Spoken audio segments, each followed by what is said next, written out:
अब मान लीजिए आपको दो चीजों के बीच में थीटा फाइंड करना है, ठीक है, और कुछ समझ नहीं आ रहा है, तो कोशिश करो दोनों वेक्टर, दोनों एक्सिस, कुछ भी दिया है आपको, उसके drs निकाल लो आप। तो अगर मैं एक्स एक्सिस की बात करूं तो एक्स एक्सिस के dr होते हैं, अगर मैं कहूं कि वाई एक्सिस के तो 0 1 0 और जेड एक्सिस के, ठीक है, तो अपने को इसके drs मिल गए, a1 b1 और c1। और दूसरा एक क्या दिया है हमें, वेक्टर।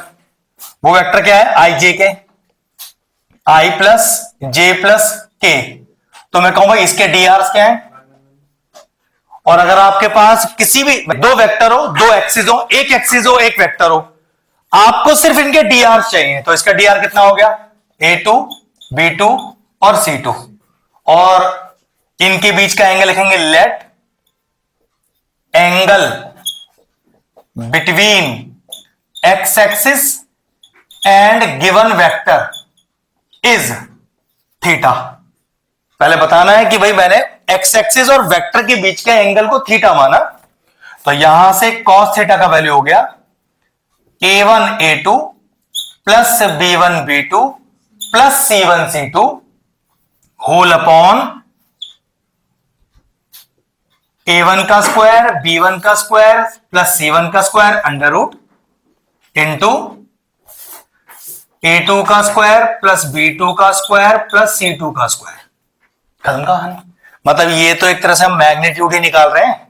अगर ये इसको वेक्टर फॉर्म में लिख दूं मैं, तो ये वही तो लिखा है मैग्नीट्यूड, आई के कोफिशिएंट का स्क्वायर, जे के कोफिशिएंट का स्क्वायर और के कोफिशिएंट का स्क्वायर, वही लिखा हुआ है। तो चलो स्टार्ट करो फटाफट से। तो हमें दिया हुआ है कि एक्स एक्सिस और गिवन वेक्टर के बीच का एंगल फाइंड कर दो।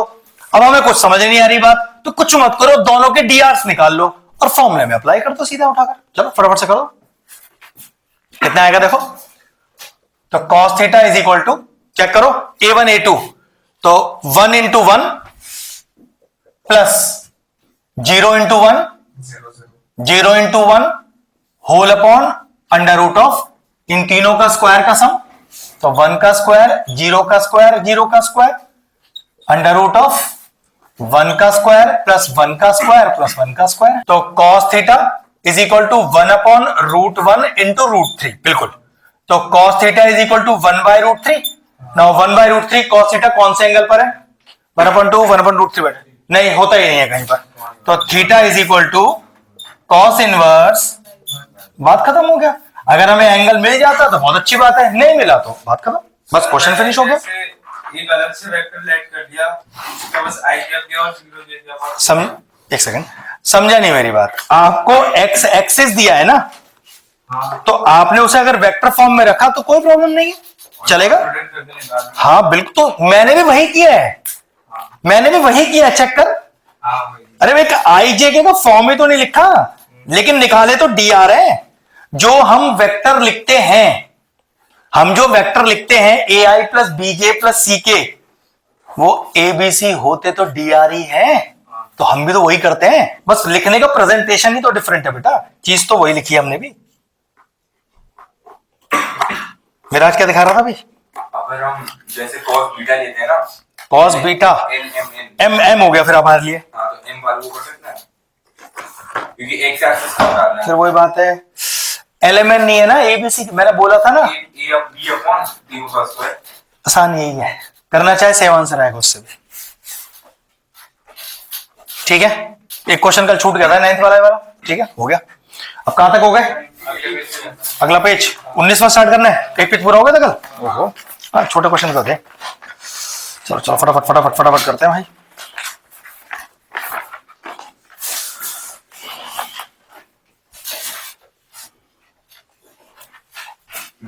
डालो, हमेशा ये एक्सेस वाला प्रॉब्लम करता है थोड़ा सा, क्योंकि दो वेक्टर होते हैं तो बड़ा आसान से बच्चा वो निकाल लेता है डायरेक्शन रेशियोज। जब वेक्टर नहीं होता है तब दिक्कत करता है, तो आप कोई प्रॉब्लम मत करना, drs निकाल लेना, बस सोई बात बन जाएगी। क्वेश्चन नंबर 19 कह रहा है, बहुत अच्छा क्वेश्चन है, देखो। ये ऐसे mod of a cross b का square plus mod of A dot B का स्क्वायर बराबर दिया है 400। ध्यान रखना, ये मॉड ऑफ जो मैं बोल रहा हूं ये मैग्नीट्यूड है, ठीक है, ध्यान रखेगा इस वर्ड का। और कह रहा है find the value of B mod mod of B when mod is equal to 5. Mod of A is equal to 5। Mod A mod B sin theta. इसे क्या लिख सकते हैं, देखो, Mod A mod A mod B mod A mod B sine theta square. का whole square. भाई वो A cross B की वैल्यू है, स्क्वायर लग रहा है, स्क्वायर स्क्वायर और स्क्वायर। अगले पे चेक करो, तो इसमें यहां पर वही आएगा, लेकिन क्योंकि डॉट है तो cos theta is equal to 400। ठीक है, ओके। हाँ, तो ये 25 हो गया, और मॉड बी का square sine square theta plus 25 mod B का square cos square theta is equal to, check करो, 25 B square common, 25 mod B का स्क्वायर कॉमन, तो ये आ गया sine square theta plus cos square theta. I think अगले ये तो 1 हो गया नेक्स्ट स्टेप पे। अब ये 25 को उधर ले जाओ जरा, तो 400 अपॉन 25 कितना आएगा बेटा 13 भाई? 25 को 8 कितने बार कटेगा भाई? 100 में 4 बार कटता है, तो 4 8 12 16 बार कटेगा, ठीक है ना। 16 आ गया, सिंपल सी बात है, 4 आ गया, फिनिश। तो मॉड बी इक्वल टू 4। ये रिलेशनशिप का इस्तेमाल करना था, बस ये ध्यान रखना। इसमें 2 कंडीशन तूने गलत कर दी शुरू में टेस्ट में, जो पहले 2 क्वेश्चन है 1 मार्कर्स, दोनों गलत है। एक तो तूने इनवर्स को उधर ले गया, तो इनइक्वालिटी को तूने चेंज नहीं किया, रिवर्स नहीं करा। और जो क्वेश्चन तुझे दिया है मार्जिनल कॉस्ट निकालना है, भाई वो डिफरेंशिएशन को बोलते हैं मार्जिनल कॉस्ट। पता नहीं था? नहीं मार्जिन नहीं पता था।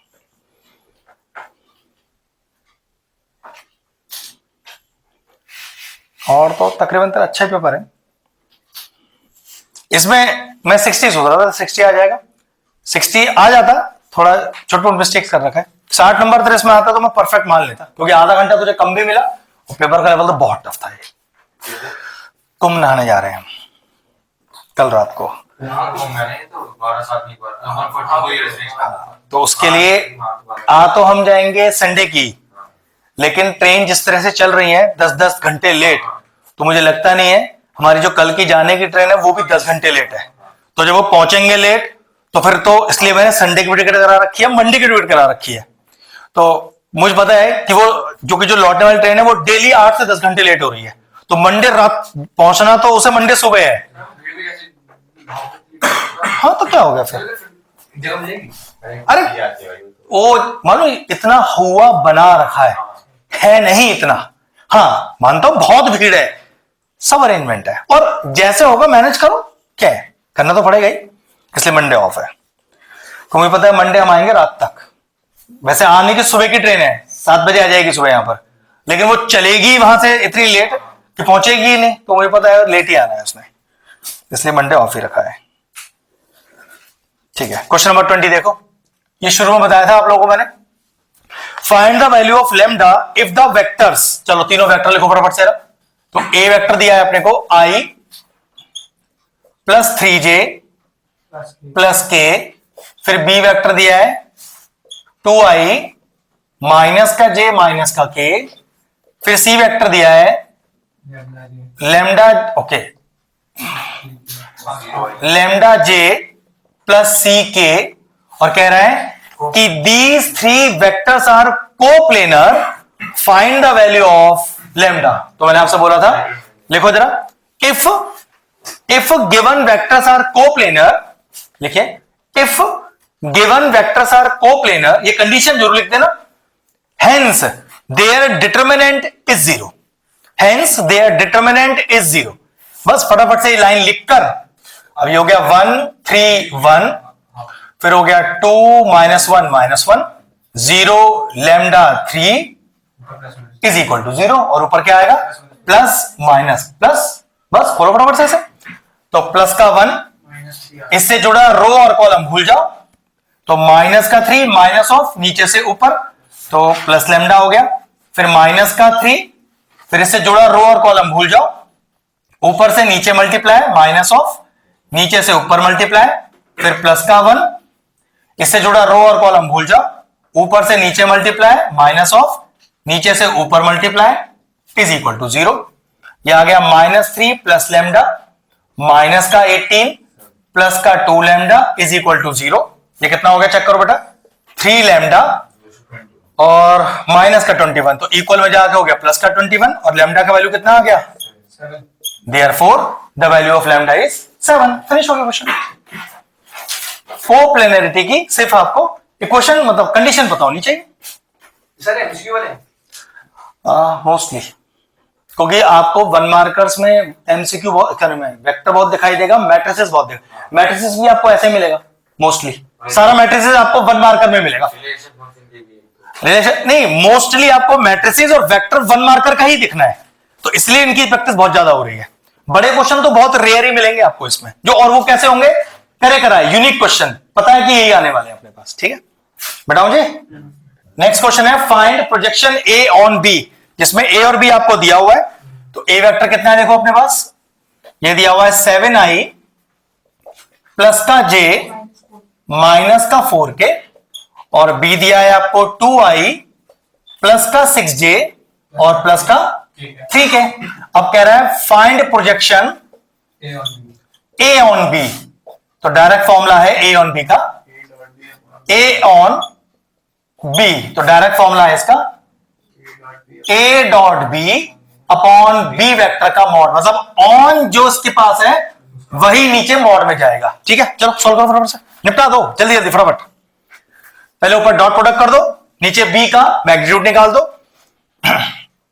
तो डॉट करेंगे तो कितना आएगा, 7 2 14, आई डॉट आई 1 हो गया, फिर 1 6 6, जे डॉट जे 1 हो गया, 4 12 माइनस का के डॉट के 1 हो गया, और b का मॉडुलस मतलब b का मैग्नीट्यूड, तो 2 का स्क्वायर प्लस 6 का स्क्वायर प्लस 3 का स्क्वायर, ये हो गया आपके पास 14 और माइनस का 6। चलो स्टेप बाय स्टेप लिख लेते हैं। Under root of 4 plus 36 plus 9, ऊपर कितना आ गया 8 आ गया, और नीचे रूट वो आ रहा है क्या 40, हाँ रूट 49, तो ये आंसर आ गया 8/7। तो प्रोजेक्शन ए ऑन बी आ गया 8/7। आपका continuity, differentiability, tricky questions, higher order derivatives, vectors एकदम यूनिक कर लो पक्का। तो अब इनके पास हमारे पास और चांस नहीं है कराने का, टाइम ही नहीं है बेटा इतना। हो गया, हायर ऑर्डर भी हो गया, वेक्टर भी हो जाएगा, 3D हो जाएगा, फिर आपके हाँ मैट्रिसेस के पहले 1 मार्कर ले लेंगे, फटाफट से ही निपटा ही लेंगे। तो वेक्टर में भी 1 मार्कर में थोड़ी दिक्कत होती है बच्चों को, उन्हें पहले निपटाएंगे जिससे आप लोगों को दिक्कत नहीं हो, बिल्कुल भी परेशानी ना हो जाए। इंटीग्रेशन डिफरेंशिएशन तो पूरे साल करता है बच्चा। ठीक है नेक्स्ट क्वेश्चन देखो, बड़ा क्वेश्चन है, कह रहे हैं एबीसी कैप में दिया हुआ है, ABC are mutually perpendicular unit vectors. Okay, mutually perpendicular unit vector, पहली बात तो यूनिट वेक्टर म्यूचुअली परपेंडिकुलर मतलब है कि ए बी के परपेंडिकुलर है। अब इसको एरो में मत रखना, कैप में ही रखना, कैप में दिया हुआ है, जो दिया हुआ है वैसे ही रखना। बी सी के परपेंडिकुलर है और सी ए के परपेंडिकुलर, ये कंडीशन गिवन है, और तीनों का मैग्नीट्यूड 1 है, ये अपने को गिवन है। फिर कह रहा है कहां गया, हाँ find the value of mod लगाकर 2a cap plus B cap plus C cap. मालूम है कैप लगाने का कोई मतलब नहीं था इधर, सुनो मालूम है एक टेस्टिंग है 12th के लिए कि वो अपने दिमाग का कितना अच्छा इस्तेमाल कर सकता है, क्योंकि वेक्टर पढ़ पढ़ के एरो लगाने की इतनी आदत है, और उसने क्या किया एरो लगा के ये लगा दिया। अब बच्चा क्या करेगा, बार बार आदत तो उसे वही लिखने की, बार बार लगाएगा, फिर वो काटेगा उसे। तो प्रेजेंस ऑफ माइंड कितना है, दिमाग को कंसंट्रेट कितना कर सकता है, वरना यहां कोई इसको देने का कोई लॉजिक ही नहीं था, सिंपल एरो देना चाहिए था। सिर्फ दिमाग थोड़ा सा यूज बच्चा करे, बार बार आपने 3-4 बार ऐसा कर दिया, फिर आपने बार बार काटा, बार बार ओवरराइट, फिर काट रहे हो, फिर लिख रहे हो, यही चीज का ध्यान रखना है, ठीक है।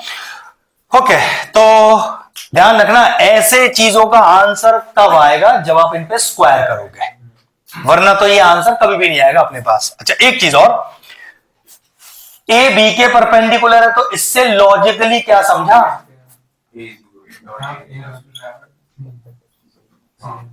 ए डॉट बी 0 वो पैरेलल है A equal to lambda times B, ध्यान रख। बी सी के परपेंडिकुलर है, देख फिर मैं लगा दिया, देख उसको, क्योंकि आदत ही ऐसी अपने को तो ध्यान रखना है छोटी छोटी बात का। देखो हमने गलत लिखा तो कुछ नहीं, आप गलत लिख के तो मार्क्स उड़ जाएंगे। हाँ, इज इक्वल टू 0 और C dot A is equal to 0, ये अपने को पता होना चाहिए, इस्तेमाल भी करना है इसका, ठीक है। चलो सबसे पहले कैसे लिखेंगे, 2a है ना, हाँ 2a है प्लस बी कैप प्लस सी, मॉड है वहां पर, अपन ने मॉड नहीं लिया, ठीक है, ध्यान रखिएगा। चलिए, तो a square plus B square plus C square plus 2, अब अपने को मॉड नहीं लेना है, तो ए बी, तो A B plus 2bc B C plus 2ca 2c और a, ध्यान रखिएगा। ओके, ये कितना हो गया, 4a का स्क्वायर प्लस b का स्क्वायर c का स्क्वायर, यहां चेक करो कितना हो गया, 4ab फिर 2bc प्लस 2ca। ओके, देखना जरा, इसकी वैल्यू और इसकी वैल्यू कितनी है अपने पास, 1, तो 4 1 का स्क्वायर प्लस 1 का स्क्वायर प्लस 1 का स्क्वायर प्लस 0 0 और 0 पहले दिखा चुके हैं ऊपर हम, तो मेरे ख्याल से अब कुछ लिखने का जरूरत नहीं है आगे। कितना आ गया, 4 5 और 6। तो फिर एक काम करते हैं, मॉड पे स्क्वायर लगा के खोल लो, फिर क्या टेंशन है, फिर तो कोई दिक्कत ही नहीं अपने को यहां पर, क्योंकि आगे उसका जरूरत की तो पड़ी ही नहीं कहीं, मॉड लगा के स्क्वायर कर देना फिर तो, ठीक है। अगले स्टेप पर, क्योंकि हम साइन थीटा का इस्तेमाल किया ही नहीं ना अपने को, कॉस थीटा का कहीं पर, तो हाँ फिर तो टेंशन ही नहीं कोई अपने को, खत्म कहानी, आंसर इज √6 फिनिश। जब हमने कॉस थीटा इस्तेमाल ही नहीं करना था तो फिर क्या टेंशन है, कर लो फिर तो। हमारे जो वैसे अंडर रूट में 49 आती 30 के साथ हमसे प्लस माइनस बेटा रीजन बताया इसका मैंने आपको, कि हम जब नॉर्मल क्वेश्चन करते हैं और √36 आए तो प्लस माइनस 6 लिखते हैं, आप वेक्टर में कहीं पर भी प्लस माइनस नहीं लगवा रहे, पॉजिटिव आंसर आना है। मॉड है ना, मैग्नीट्यूड वाला पार्ट, ये सारे मॉड, ये सब दूरी को डिनोट करते हैं, अगर माने तो दूरी कैसे नेगेटिव आ जाएगी आपकी, ऐसे मान के चल, हाँ बिल्कुल, अरे समझा नहीं, इसको अगर मैं लिखूं find distance of the vector, तो डिस्टेंस का मतलब तू अभी भी इसका मैग्नीट्यूड ही निकालेगा, मैग्नीट्यूड क्योंकि दूरी का फॉर्म है इसलिए पॉजिटिव ही आएगा, दूरी नेगेटिव आ ही नहीं सकती, इसलिए वेक्टर फॉर्म में कभी भी हम प्लस माइनस नहीं लगाते हैं, ठीक है, ध्यान रखिएगा। अगर ये दूरी होती तो बस √6 यूनिट्स लिख रहा होता इसके पीछे, क्योंकि दूरी तो मांगी नहीं बढ़, लेकिन है तो वही है, इसलिए पॉजिटिव ही आएगी, ठीक है। अच्छा क्वेश्चन है, फिनिश हो गया। एरिया ऑफ द पैरेललोग्राम दिया है जब उसके दो वेक्टर रिप्रेजेंट करते हुए, नहीं डायगोनल्स नहीं है, साइड रिप्रेजेंट कर रहे हैं, ध्यान रखो। तो एक वेक्टर है आपके पास ए, जिसकी वैल्यू है 2i माइनस का 3k, ओके जे नहीं है इसमें, और बी वेक्टर है आपके पास 4j प्लस 2k। ये दोनों वेक्टर रिप्रेजेंट कर रहे हैं उसकी साइड्स को, और हमें निकालना है एरिया ऑफ पैरेललोग्राम। तो डायरेक्टली फॉर्मूला क्या लिखवाया था, मॉड ऑफ मतलब magnitude of a cross b। चलो फटाफट सॉल्व करो उसे, और फिर मैग्नीट्यूड निकालेंगे उसका, फटाफट।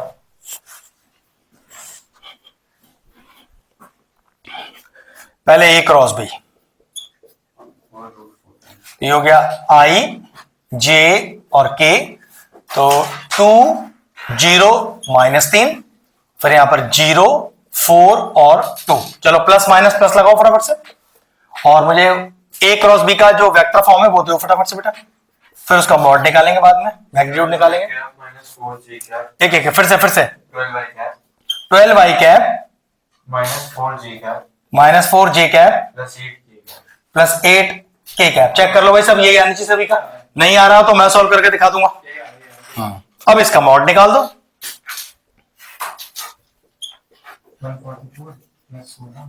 तो i के कोफिशिएंट का स्क्वायर प्लस j के कोफिशिएंट का स्क्वायर प्लस k के कोफिशिएंट का स्क्वायर, तो 144 प्लस 16 प्लस 64 कितना आ गया चेक करो, ये आ गया 100 140 150 160 2 to 4 आ रहा है, सही कह रहे हैं।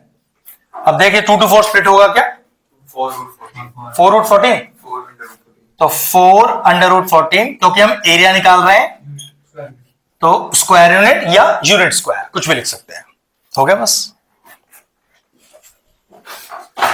चलो क्वेश्चन नंबर 24 देखो, आसान सा क्वेश्चन है, अगर आप वेक्टर थोड़ा समझ में आ गया तो कर पाओगे। कह रहा है vector A and B are perpendicular vectors. देखो पहली बात तो दिया है कि A vector is perpendicular to B, तो यहां से क्या समझे हम, A dot B is equal to 0। फिर एक रिलेशनशिप दे रहा है कि mod of A plus B 13 और मैग्नीट्यूड ऑफ ए दिया है 5, find the magnitude of B, मतलब मॉड ऑफ बी वाला रिप्रेजेंटेशन लगा रहे हैं। तो मैंने आपसे अभी कहा था इसको सॉल्व करने के लिए स्क्वायरिंग करना जरूरी है, वरना बात बनेगी नहीं। तो देखो जरा ध्यान से, अगर हम यहां पर स्क्वायर लगा दें तो 2 बार मल्टीप्लाई करना है, तो ए स्क्वायर, तो मॉड ए का square, B square mod B का स्क्वायर प्लस 2ab। लेकिन ध्यान रखना 2ab लिखते समय मॉड मत लगा देना, यहां ब्रैकेट ही लगाना पड़ेगा। अगर ए डॉट बी में मॉड लग गया तो कॉस थीटा लिखना ही पड़ेगा फिर अपने को, ठीक है। ठीक है, तो ये वैल्यू है 13, तो 13 का स्क्वायर इज इक्वल टू ए दिया है 5, 5 का स्क्वायर 25, ये हो गया, ये तो फाइंड ही करना है अपने को, और ए डॉट बी 0 है, ये 0 हो गया। ये 169 माइनस का 25 is equal to magnitude of B का स्क्वायर, ये हो गया 144, जिसका मैं अंडर रूट लगा दूंगा मॉड बी के रिप्रेजेंटेशन के लिए, और ये हो गया 12। तो मैग्नीट्यूड ऑफ बी आया 12, फिनिश, 1 मार्कर है। अब तो मेरे ख्याल से इसमें दिक्कत नहीं आनी चाहिए, बिल्कुल सिंपल सा क्वेश्चन है। 25 देखते हैं, अच्छा क्वेश्चन है, एक बार पढ़ो अच्छे से क्या कह रहा है 25 वाला, समझो पहले 25 क्या कह रहा है, प्लीज पहले देखो एक बार। If A and B are 2 unit vectors, देखो जरा यूनिट वेक्टर है तो मॉड लगा के 1 लिखना, ठीक है। Such that A plus B is also unit vector, okay, ये भी 1 है। फिर कह रहा है कि then find the angle between A and B, okay, find the angle between, तो लिखो पहले let angle between A and B is theta, उसके बाद ही कुछ कर पाओगे। तो देखो स्क्वायरिंग ऑन बोथ साइड्स किया यहां पर, तो ये हो गया ए का स्क्वायर बी का square plus 2 mod A mod B, क्योंकि मॉड ए मॉड बी लगा दिया है तो कॉस थीटा लगा सकते हैं, ठीक है। सिंपल सी बात है, यही तो कॉन्सेप्ट है बेटा, कॉन्सेप्ट पर ध्यान रखेगा तो गलती होने का चांस ही नहीं है, ठीक है। तो ये हो गया 1 का स्क्वायर 1 और 2 plus 2 cos theta is equal to 1, 1 को ले जाओ उस तरफ, तो 2 cos theta is equal to minus का 1 और कॉस थीटा की वैल्यू -12। एक सेकंड बेटा, हाँ बोल क्या कह रहा है सर, हमने यहाँ पर कॉस थीटा के लिए सर, क्योंकि यहां मैंने मॉड लगा रखे हैं। मैंने क्या सिखाया था अभी पीछे वाले क्वेश्चन में भी हमने स्क्वायरिंग किया था ना, वहां 2ab चेक कर मॉड में लिया है या ब्रैकेट में लिया है, 2ab तूने कॉपी नहीं किया मोड में लिया था। बेटा, ब्रैकेट में लिया था, वही तो सिखाना था। तो तू क्या करता है, तू कॉपी क्यों नहीं करता है? वो वाला कॉपी होगा 24। तुझे 10 बार कहा था क्वेश्चन सारे करने के से ज्यादा जो कर रहा है उससे अच्छे से कर। अब तुझे वो कंसेप्ट नहीं आता, ये कैसे सिखाऊं तुझे मैं? तुझे इतनी जल्दी क्यों है? अगर तू धीरे लिखता है तो बोल दे, मैं यहां से नहीं मिटाऊंगा उतनी जल्दी। मुझे कोई जल्दी थोड़ी ना सारे क्वेश्चन कराने की, और 2 क्लास एक्स्ट्रा लग जाएंगी। 2ab में अगर मैं मॉड लगाऊंगा तो cos थीटा लिखना अनिवार्य है, जरूरी है, कंपलसरी है। लेकिन अगर मैं इसको ऐसा लिखूंगा तो मुझे cos थीटा अब नहीं लगाना है, क्योंकि मुझसे थीटा ही मांगा है, तो मुझे cos थीटा लगाना जरूरी था। इसलिए ऐसे ना लिखकर मैंने इसको ऐसा लिखा। ठीक है, अगर थीटा की जरूरत पड़ेगी तो इसे मॉड में ही लिखना पड़ेगा, मैग्नीट्यूड लगाकर। अब cos थीटा माइनस ऑफ, हाँ भाई, नहीं होता? होता है भाई साहब, आपके चार्ट में नहीं होता बस, तो चार्ट के बाहर तो वैल्यू आती है। चलो पहले चेक करो cos कहां कहां पर नेगेटिव है। आफ्टर स्कूल 2, ये दोनों में नेगेटिव है cos हमारा। अब चेक करो cos थीटा की वैल्यू 1/2 कहां होती है? 60 डिग्री पर होती है। 60 का मतलब π/3। तो आप पाई में से माइनस भी करा सकते हो, पाई में ऐड भी करा सकते हो, दोनों केस में आपका 1/2 नेगेटिव ही आएगा। तो पाई माइनस π/3 ले लेते हैं, अगर एक ही आंसर चाहिए तो कितना आ गया? तो therefore theta is equal to 2π/3। कह तो रहा हूं दोनों कर सकते हैं। अगर एमसीक्यू हो तो देख लियो कौन सा करना है। मान ले भैया ये 2 नंबर का था, तो भाई फिर दूसरी वैल्यू भी लिखा है ना, क्या टेंशन है अपने को। तो आपके पास 2 थीटा आ जाएंगे, यहां पर 4π/3 भी आ गया, बात खत्म हो गया। ठीक है, 5/2 में से ऐड कर सकते हैं। 5/2 क्या कह रहे हैं? 5/2 भाई जो 4 वैल्यू आ सकती है। क्या कह रहा है बता? 5/2 से ऐड करके तो साइन वाले उसमें आएंगे। और π/2 पर रेशियो चेंज नहीं कर लेगा? होगा तो cos से साइन होगा ना, पर cos से तो चेक करेंगे ना तब भी cos का एंगल कैसा है। क्या कर रहा है? हम कौन सा एंगल लेते हैं? हम हमेशा ये लेते हैं। हाँ। या तो पाई या तो 2π, ये और ये कभी नहीं लेते। क्यों नहीं लेते? क्योंकि रेशियो भी चेंज हो जाता है। आपको वैल्यू cos में चाहिए ना, साइन थोड़ी ना चाहिए। जी हाँ, रेशियो चेंज करते समय सिर्फ ये लेना, पाई या 2π। ठीक है, कंफ्यूज मत हो भाई। सही टाइम पर कंफ्यूजन चल रहा है। जेडब्ल्यू का एग्जाम भी नजदीक है, बोर्ड एग्जाम भी नजदीक है, कंफ्यूजन सही टाइम पे स्टार्ट किया है, लेकिन पेपर अच्छा किया है, पेपर अच्छा किया है। एटलीस्ट अगर हाँ मुझे इसमें 10 नंबर ऐसे थे मैं और आपको दे सकता था, और आधे घंटे और एक्स्ट्रा मिलता तो आराम से 70 निकल जाता ऊपर। बस बहुत है, फिर अच्छा पेपर है। छुट मिस्टेक्स तूने बेवकूफ वाली कर रखी है, उन्हें सुधार रहे हैं। एक जगह को इनिशियल वाला पॉइंट था, एक का आंसर उसमें a+ भी है, एक का आंसर a- भी है, तूने दोनों में माइनस लगा रखा है। वो छोटी छोटी देखियो एक बार क्या गलती है। ठीक है, ये क्लियर हो गया? ये समझ में आया? पक्का कर उस क्वेश्चन को वाले फटाफट से ऊपर वाले को। बेटा तो जिस पर्पस के लिए हमारे पास आया है इसे 1-1.5 महीने के लिए, वो पर्पस सॉल्व नहीं हुआ तो फायदा क्या है फिर? और मुझे कोई जल्दी नहीं यहां से मिटाने की। तो क्या भैया रुक जाओ, मैंने कॉपी नहीं किया है तो मैं नहीं मिटाऊंगा, टाइम मत खराब कर। मैडम घर पे जाके पढ़ रहे हैं कुछ? क्या फिजिक्स, केमिस्ट्री, इंग्लिश? पढ़ना ही चाहिए यार, सब कुछ रोज सब कुछ पढ़ लेते हैं। जैसे 8 घंटे फिजिक्स, 8 घंटे केमिस्ट्री, 8 घंटे मैथ्स, 8 घंटे इंग्लिश, एक ही दिन में सब कर लेते होगे। चलो ठीक है, तो फिजिक्स केमिस्ट्री, फिर अगले दिन केमिस्ट्री फिजिक्स, फिर इंग्लिश फिजिक्स, इंग्लिश केमिस्ट्री कर लेना भाई। अच्छा मैथ्स बहुत स्ट्रांग है ना इनका मैथ्स, तो इतना स्ट्रांग है पत्थर मार मार तोड़ता नहीं वो इनसे। हाँ, चलो कोई बात नहीं, अभी आप फिजिक्स केमिस्ट्री स्ट्रांग कर लो, कोई परेशानी नहीं है।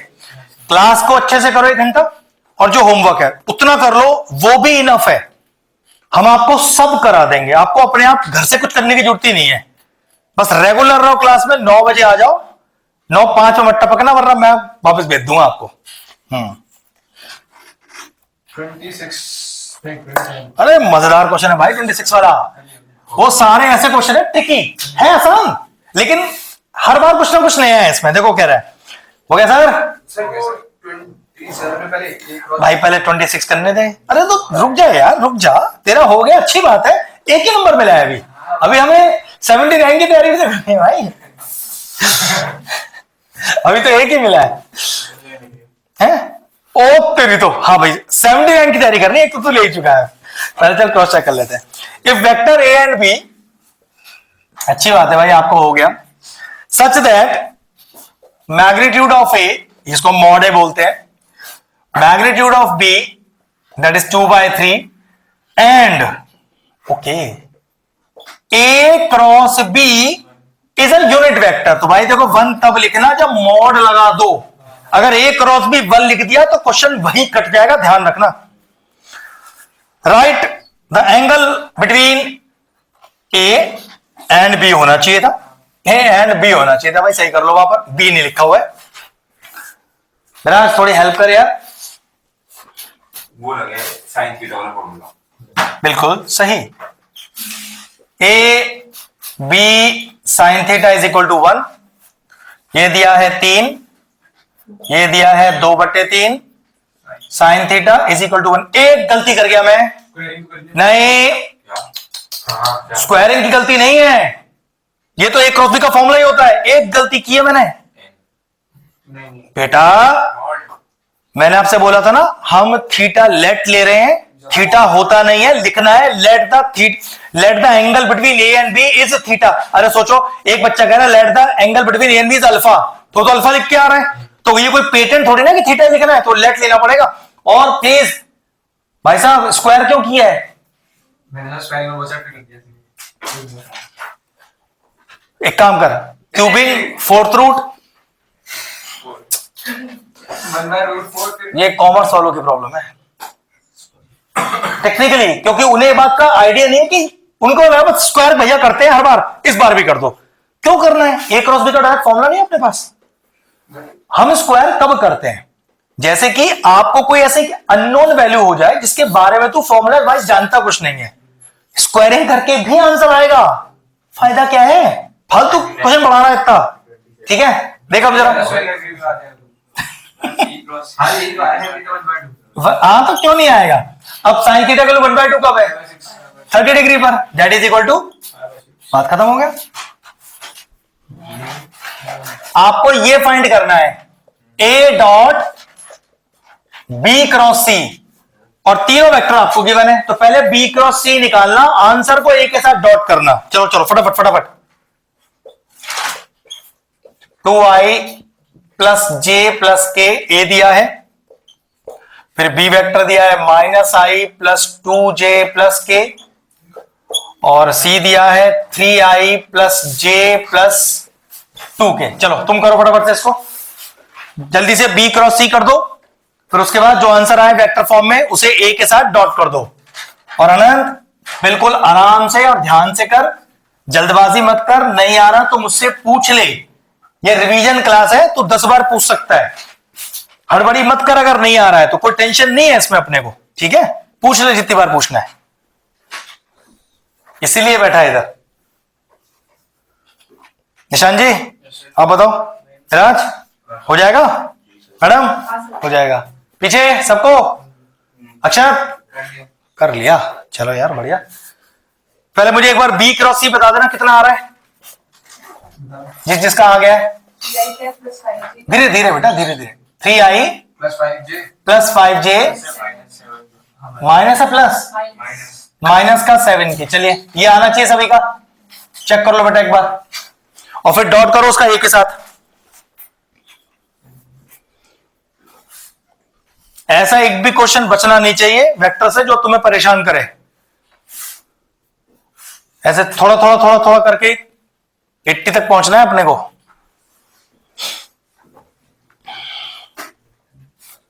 ये अच्छा, टाइम बहुत ज्यादा है अपने पास, आराम से कर लेंगे, बची कुछ कमी आपकी मैजिक क्लास में पूरी कर देंगे। ठीक है, अपना बेस पहले स्ट्रॉन्ग कर लो एकदम। बस एक तुम्हें बाउंडेड एरिया घासू से सिखाना है अच्छे से, और उसमें तो जान निकलेगी तुम लोगों की बाउंडेड एरिया में। तो सर ऐसे क्लासेस पेपर से कुछ दिन पहले 2 दिन पहले का समझ लिया। समझा नहीं फिर से बोल।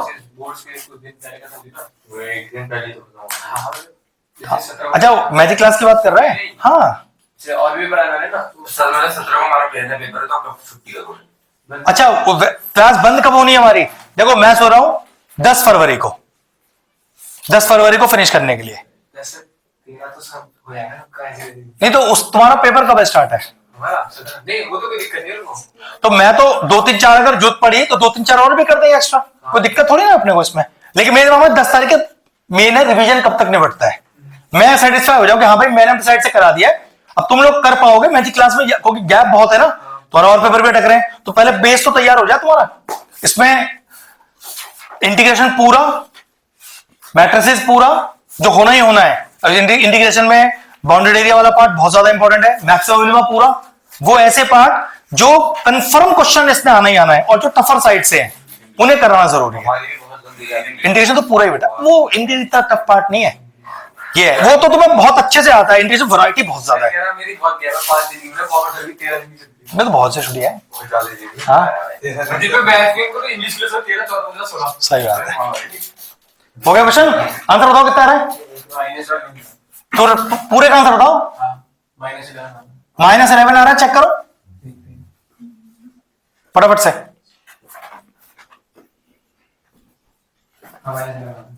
ठीक है ठीक है जी, क्या बात है निशांत, एक नंबर और पक्का है भाई गॉड। अब तो सिर्फ 78 की मेहनत रह गई, बस 78, ज्यादा नहीं था ये तो ले ही आए। कोई बात नहीं। क्या बेटा? इसकी जरूरत हो तब करना ना, ऐसे थोड़ी ना करना है अपने को कहीं भी उठा के स्क्वायर कर दिया। सेम है ए क्रॉस बी का, हाँ खुद करना घर पे अपने आप। 28 वाला तो बिल्कुल सेम क्वेश्चन है। चलो 29 करेंगे, 29 करेंगे। A and B are the two vector such that, okay इस बार दिया है sum of two vectors is equal to A vector, prove that the vector 2a plus b is perpendicular to B. देखो इसका मतलब यह है इन दोनों का डॉट प्रोडक्ट 0 आना चाहिए, ये तो मतलब हुआ।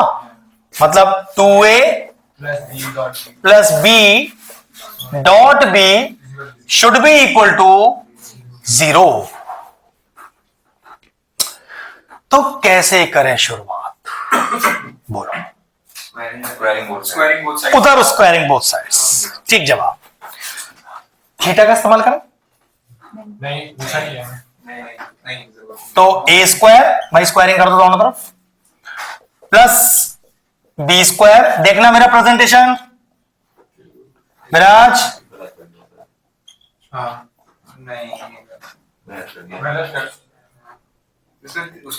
अगर मॉड ए बी लिखा है तो भैया कॉस थीटा लिखना कंपलसरी है आपके लिए, थीटा का इस्तेमाल ही नहीं करना आपको। तो प्लीज ये मॉड हटाइए यहां से और डॉट लगाइए, बस वही था वहां पर कंसेप्ट, ठीक है। वो गलत रिप्रेजेंटेशन अंडा मिलेगा, मतलब आपको फिर मार्क्स ही नहीं मिलना उसके बाद कुछ भी, कट गया पूरा क्वेश्चन आपका, ठीक है। अब चेक करो क्या चेंजेस करूं। ये तो हटा। हाँ अच्छा हाँ, ए तो चला गया उधर, कट गया जी।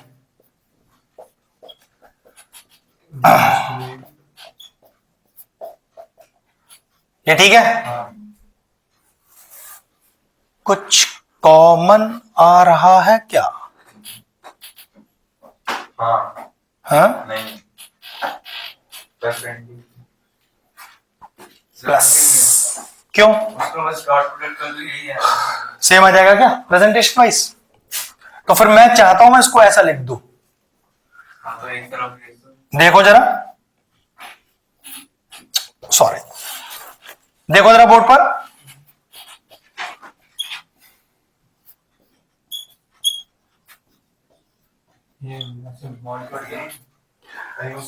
सेम करने के लिए सर मॉड की कोई वैल्यू थोड़ा मुझे इंसर्ट करनी है यहां पर, अब चेक करो, बस इसका ये लगा देना, क्या b और 2a प्लस b का डॉट 0 आ रहा है?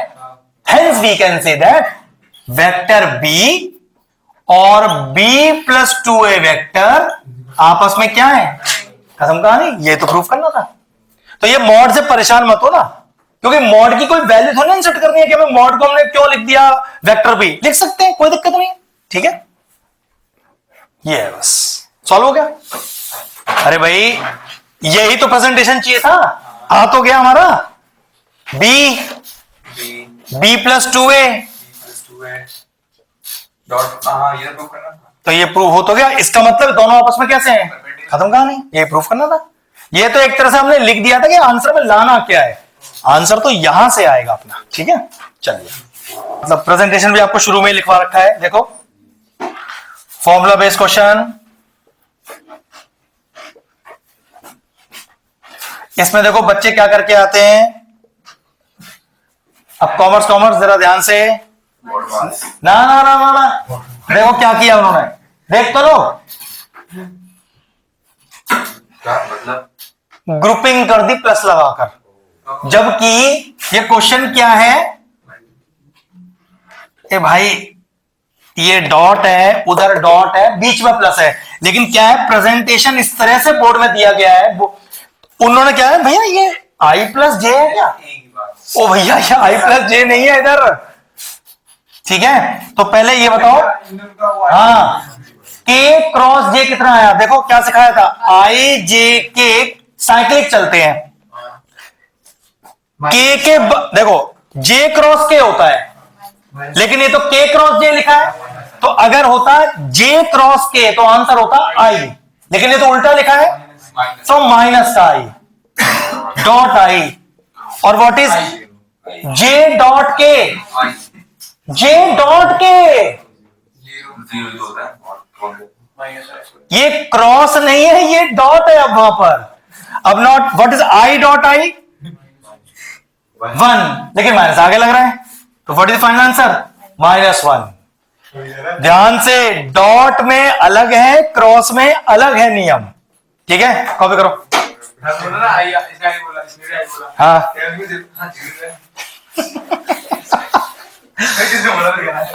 करो करो, फटाफट से करो। छोटे छोटे चीज है, हल्का सा कंसेप्ट इधर उधर हुआ और गड़बड़ हो जाएगा। बोर्ड मार्क किया, board marks bracket of multiplication. बेटा हमने क्यों, ये तो हमने क्रॉस का नियम लगाया है, बोर्ड मार्क्स से क्या मतलब है? बोर्ड मार्क्स से कोई मतलब नहीं है यहाँ पर तो आपने के क्रॉस जे लगाया हुआ है, बोर्ड मार्क्स का क्या लिंक है? आप जो कह रहे बोर्ड मार्क्स, हाँ वही, वो तब करता, अब तो करना ही नहीं ना, तो वो तो अंदर इंटू करने वाली बात थी। इसमें बी परपेंडिकुलर है, बी प्लस है, क्या चीज, कौन सा क्वेश्चन बात कर रहे हैं? बता रहा हूं कुछ, कॉपी तो नहीं रहा। अनंत जी कॉपी कर लो, फिर वेट कर रहा तू कि मैं मिटा दूं, फिर डांट कैसे खाऊंगा भैया? मतलब 1 घंटे की क्लास पता नहीं चलती, 2 घंटे में आता है मजा पढ़ाने में। हाँ अभी 1 घंटे अभी तो स्टार्ट हुई थी यार, क्लास खत्म होने टाइम भी आ गया। चलो क्वेश्चन क्या कह रहा है, एक थ्योरेटिकल सा क्वेश्चन है कि ए डॉट ए है 0, ठीक है, और ए डॉट बी है 0, then what can be concluded about the vector B? इसके बारे में आप फिर क्या कह पाओगे मुझे? बी चाहे बनो या जीरो, नहीं ये तो जीरो है ना फिर। सुनो सुनो सुनो, सुनने वाली बात है भाई। इसको हमने लिखा,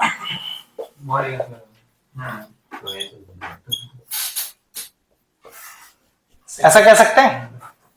इसकी बात करें,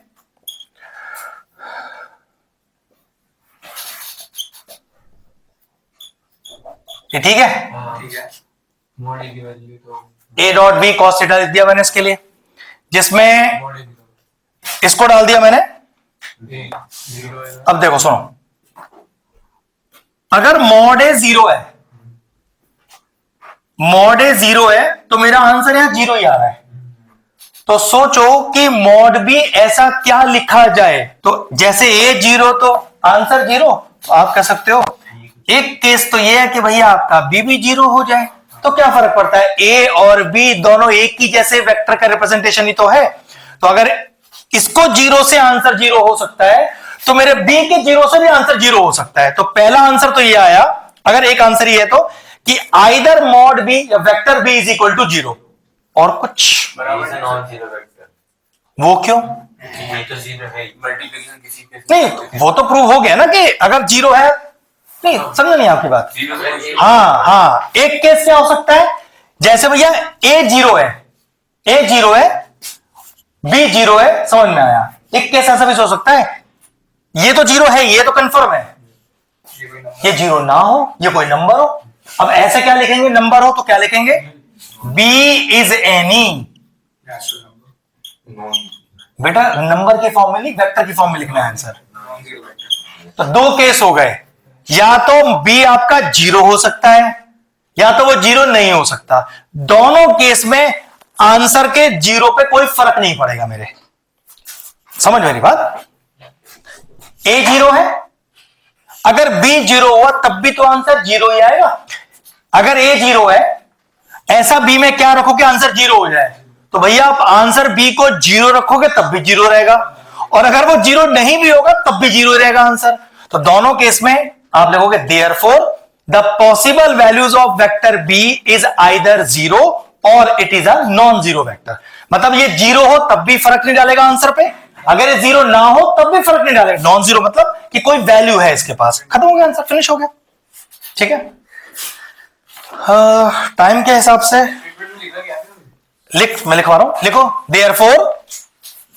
therefore the vector b is either 0 और अ नॉन जीरो वेक्टर।